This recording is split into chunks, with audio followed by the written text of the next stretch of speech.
ലഖ്നൌവിലെ ലോക പ്രശസ്തമായ ടുണ്ടി കബാബിനെ കുറിച്ച് കേൾക്കാത്ത ആരും തന്നെ ഉണ്ടാവില്ല അല്ലെ. പക്ഷേ ഈ ഒരു പ്രൊഡക്റ്റ് വെറുതെ അങ്ങ് ഉണ്ടായതല്ല. അതിന്റെ പിന്നില് രസകരമായിട്ടുള്ള ഒരു കഥയുണ്ട്. പരിചയപ്പെടാം നമുക്ക്.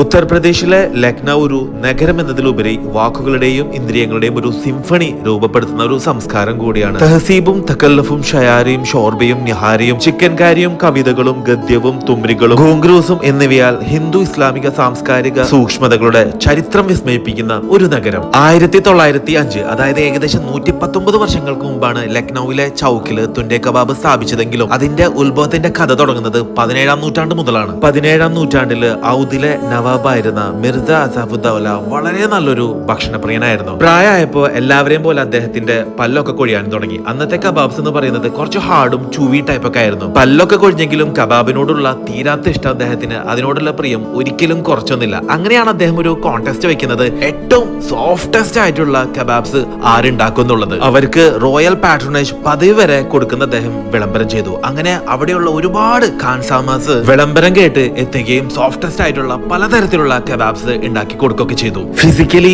ചാലഞ്ച്ഡ്, അതായത് ഇടത് കൈയില്ലാത്ത ഹാജി മുറാദ് അലിയാണ് ഇതില് വിജയമായിട്ട് പ്രഖ്യാപിക്കപ്പെട്ടത്. ഇന്ന് വേൾഡ് ഫേമസ് ആയ ഗലോട്ടി കബാബിനാണ് അദ്ദേഹം ജന്മം നൽകിയത്. ഗലോട്ടി കബാബിന്റെ മീനിങ് തന്നെ മെൽറ്റ് ഇൻ യുവർ മൗത്ത് എന്നാണ്. അതായത് വായിലിട്ടാൽ ഇങ്ങനെ അലിഞ്ഞു പോകും. ചെറുപ്പത്തിലെ പട്ടം പറപ്പിക്കുമ്പോൾ ടെറസിൽ നിന്ന് വീണുമാണ് ഹാജി മുറാദ് അലിയുടെ ഇടത് കൈയൊക്കെ നഷ്ടപ്പെട്ടത്. അന്ന് വൈകല്യമുള്ള ആളുകളെ ടുണ്ടേ എന്നാണ് വിളിച്ചിരുന്നത്. ഗലോട്ടി കബാബ് കണ്ടുപിടിച്ച ഈ ഒരു ഹാജി മുറാദ് അലിയുടെ കബാബ്സിനെ പിന്നീട് ടുണ്ടേ കെ കബാബ് എന്ന ആൾക്കാര് വിളിക്കാനും തുടങ്ങി. 160ഓളം സ്പൈസസ് ഒരു യുണീക് റേഷ്യോയിൽ ചേർത്തിട്ടാണ് സമാനതകളില്ലാത്ത ഫ്ലേവറും ടെക്സ്ചറും ഉള്ള ഈ ഒരു കബാബ് ഉണ്ടാക്കുന്നത്. അതിന്റെ റെസിപ്പി അന്നും ഇന്നും ഒക്കെ സീക്രട്ട് ആണ്. ലക്നൌവിൽ പോയി കഴിഞ്ഞാൽ എനിക്ക് ഒരു ഡൗട്ട് ഉണ്ടായില്ല, ആദ്യമായിട്ട് ട്രൈ ചെയ്യേണ്ട ഫുഡ് ഏതാന്നുള്ളത് അത് ടുണ്ടി കബാബ് തന്നെ ആയിരുന്നു. ഗലൌട്ടി കബാബിന്റെ ടേസ്റ്റ് അറിയാത്ത ബോളിവുഡ് സ്റ്റാർസ് ഇല്ലെന്ന് തന്നെ പറയാൻ പറ്റും. കാരണം ഒരുവിധം എല്ലാ ഫേമസ് സ്റ്റാർസിന്റെയും ഫോട്ടോസ് ഒക്കെ നമുക്ക് അവിടെ വാളിൽ കാണാൻ പറ്റും. ഇരിക്കാനായിട്ട് താഴെയും മുകളിലായിട്ട് അത്യാവശ്യം നല്ലൊരു സീറ്റിംഗ് കപ്പാസിറ്റി തന്നെയുണ്ട്. പെട്ടെന്ന് തന്നെ എല്ലാ ഫുഡ് അവർ നമുക്ക് ടേബിളിലൊക്കെ സെർവ് ഒക്കെ ചെയ്യും. പക്ഷെ നിങ്ങൾ ഒരു സൂപ്പർ ഹൈജീൻ സ്പേസ് ഒന്നും പ്രതീക്ഷിച്ച് അവിടെ പോവരുത്.